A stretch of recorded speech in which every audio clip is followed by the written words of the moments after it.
আসসালামু আলাইকুম, কি অবস্থা সবার? আজকে এই ভিডিওটাতে আমি আপনাদের অনেক বড় একটা ভুল থেকে বাঁচাতে এসেছি। আপনারা আজকে এই ভিডিওটা দেখলেই বুঝে যাবেন যে সব সময় ভালো দামেই ভালো জিনিস পাওয়া যায় না, কিছু কিছু সময় কম দামেও ভালো জিনিস পাওয়া যেতে পারে। This is Symphony Z42 Pro and this is Symphony Z60।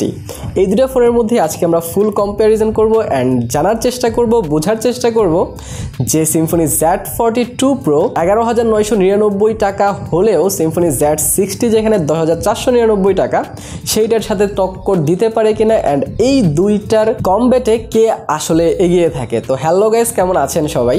আমি রবিন, আপনারা দেখছেন মোবাইল বাড়ি। তো চলুন শুরু করা যাক। সো প্রথমে যদি আমি বক্স কন্টেন্ট নিয়ে কথা বলি, তাহলে Symphony Z60-তে আপনারা পরপর এই জিনিসগুলো পেয়ে যাবেন যেটা আপনারা স্ক্রিনে দেখতেই পাচ্ছেন, এবং তার সাথে এইটাতে যে চার্জার পাচ্ছেন সেটা হচ্ছে 18 ওয়াটের। এছাড়া যদি Symphony Z42 Pro এর আনবক্সিং এর কথা বলি, তাহলে Symphony Z42 Pro তে আপনারা এই জিনিসগুলো পরপর পেয়ে যাচ্ছেন, এবং এইটাতেও যেই চার্জারটা দেওয়া হয়েছে সেইটা কিন্তু 10 ওয়াটের। সো ডিফারেন্স কিন্তু এখান থেকে শুরু হয়ে যাচ্ছে, আপনারা দেখতেই পাচ্ছেন। সো এরপরই আমরা ডিজাইন নিয়ে কথা বলবো, অ্যান্ড ডিজাইন কিন্তু আপনাদের পার্সোনাল প্রেফারেন্স। অনেকের কাছে Symphony Z60-র যে ক্যামেরা মডিউলটা ওইটা পছন্দ হয়, অনেকের কাছে আইফোনের মতো এরকম ট্রিপল ক্যামেরা যেই সিস্টেমটা সেইটা পছন্দ হয়। সো ডিজাইন সম্পূর্ণই আপনাদের ব্যাপার, বাট যদি আমি হাতে নিয়ে প্রিমিয়ামনেসের কথা বলি তাহলে ডেফিনেটলি এখানে Symphony Z60টা এগিয়ে থাকবে। কারণ Symphony Z60 যখন আপনি হাতে নেবেন, এটার সাইড এজেসগুলো যেভাবে ফ্ল্যাট করে দেওয়া হয়েছে এবং যেভাবে শাইনি করা হয়েছে, মনে হয় এটা একটা মেটাল বডির ফোন, আর সামনে পিছনে একদম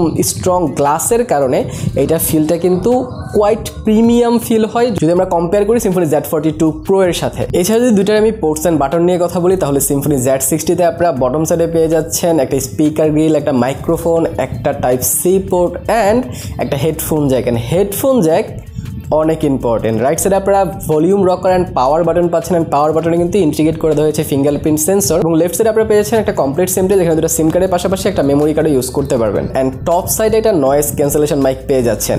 এইটা আপনারা রিমার্ক করেন যে এই বাজেটের একটা ফোনে আপনারা সেকেন্ডারি নয়েজ ক্যান্সেলেশন মাইক কিন্তু পেয়ে যাচ্ছেন। অ্যাট দ্য আদার হ্যান্ড যদি আমরা Symphony Z42 Pro এর কথা বলি, তাহলে এইখানেও আপনারা বটম সাইডে একটা স্পিকার গ্রিল, একটা মাইক্রোফোন, একটা USB type C port and একটা হেডফোন জ্যাক পেয়ে যাচ্ছেন। এছাড়া রাইট সাইডে আপনারা volume rocker and power button পাচ্ছেন। এখানে কোনো ফিঙ্গারপ্রিন্ট পাচ্ছেন না আপনারা সাইডে, এখানটাতে কিন্তু ব্যাক মাউন্টেন ফিঙ্গারপ্রিন্ট দেওয়া হয়েছে। এছাড়া লেফট সাইডে আপনারা পেয়ে যাচ্ছেন দুইটা সিম কার্ডের পাশাপাশি একটা মেমোরি কার্ডের অপশন, অ্যান্ড টপ সাইড এটাতে ক্লিন পাচ্ছেন। এখানে কোনো সেকেন্ডারি নয়েজ ক্যান্সেলেশন মাইক নেই। সো 11,000 টাকার একটা ফোনে সেকেন্ডারি নয়েজ ক্যান্সেলেশন মাইক পাচ্ছেন না, বাট এইখানে 10,500 টাকার একটা ফোনে পেয়ে যাচ্ছেন।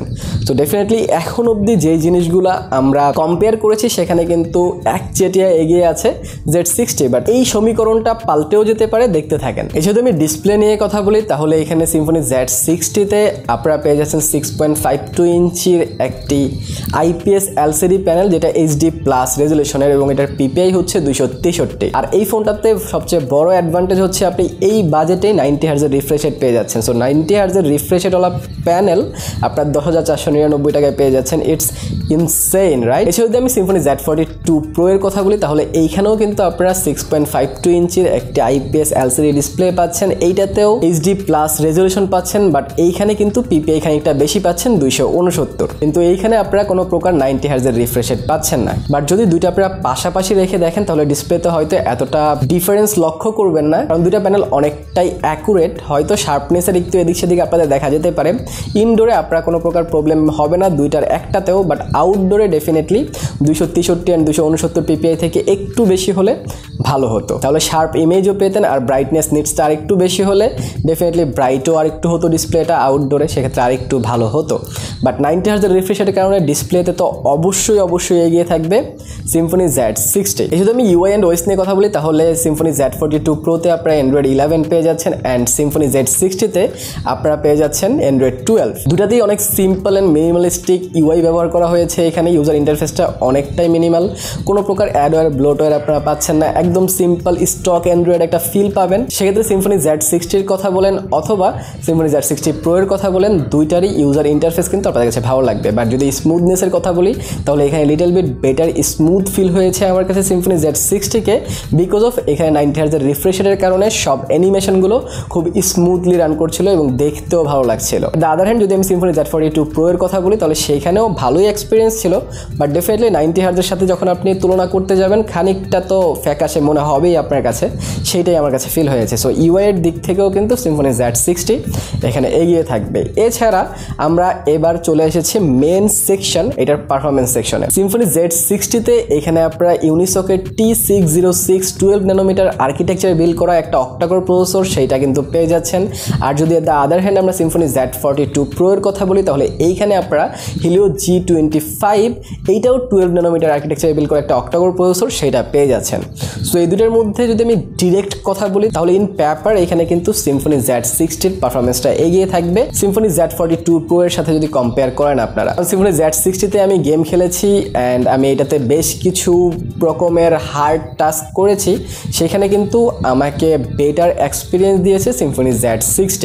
আর দ্য আদার হ্যান্ড যদি আপনারা Symphony Z42 Pro নেন সেটাও খারাপ নয়, বাট যদি আপনারা ডিরেক্ট কম্প্যারিজন করেন বা একটা গেমিংয়ের জন্য ফোন খুঁজছেন, একটু টিমিং ভালো করতে চান, তাহলে এখানে Z60-র বিকল্প আমার মনে হয় না আপনারা আছে যদি এই দুইটার সাথে আপনারা কম্পেয়ার করেন। সো এইখানেও আমি Symphony Z60-টাকে এগিয়ে রাখবো। সো আপনারা হয়তো অনেকে চিন্তা করছেন যে সমীকরণ তো উল্টাচ্ছে না, ওয়েট করেন, উল্টে যেতেও পারে, কারণ এখন আমরা কিন্তু জাম্প করব ক্যামেরা সেকশনে। দুইটার ক্যামেরা সেকশন নিয়ে আমার অনেক বেশি চিন্তায় পড়ে গিয়েছিলাম যে কোনটাকে আমি ভালো বলি বা কোনটাকে খারাপ বলি। কারণ Symphony Z42 Pro-তেও আপনারা 52 মেগাপিক্সেলের মেন সেন্সর পাচ্ছেন এবং Symphony Z60-তেও 52 মেগাপিক্সেলের মেন সেন্সর পাচ্ছেন। কিন্তু লেন্সের কথা বললে Symphony Z42 Pro-তে কিন্তু একটা লেন্স বেশি পাচ্ছেন। এখানে আপনারা পেয়ে যাচ্ছেন 3টা ক্যামেরা সেটআপ রেয়ারে, আর Symphony Z60-তে পেয়ে যাচ্ছেন 2টা ক্যামেরা সেটআপ। সো এগুলো বাদ দিয়ে যদি আমি Symphony Z60-র পিকচার কোয়ালিটির কথা বলি তাহলে Symphony Z60-র পিকচার কোয়ালিটিও কিন্তু আমার কাছে ভালো লেগেছে। আউটডোরে তো ডেফিনেটলি খুব ভালো পিকচার এখানে আপনারা দেখতে পাবেন এবং ইনডোরেও মোটামুটি ভালো ছবি কিন্তু ক্যাপচার করেছে এবং এটার ফ্রন্ট ক্যামেরা হচ্ছে 8 মেগাপিক্সেল, সেটা দিয়েও কিন্তু ভালো ভালো ছবি ক্যাপচার করা যাচ্ছিল। আমি বেশ কিছু ছবি আপনাদের উদ্দেশ্যে দিচ্ছি, আপনারা দেখেন Symphony Z60-র ছবিগুলো কেমন আসে।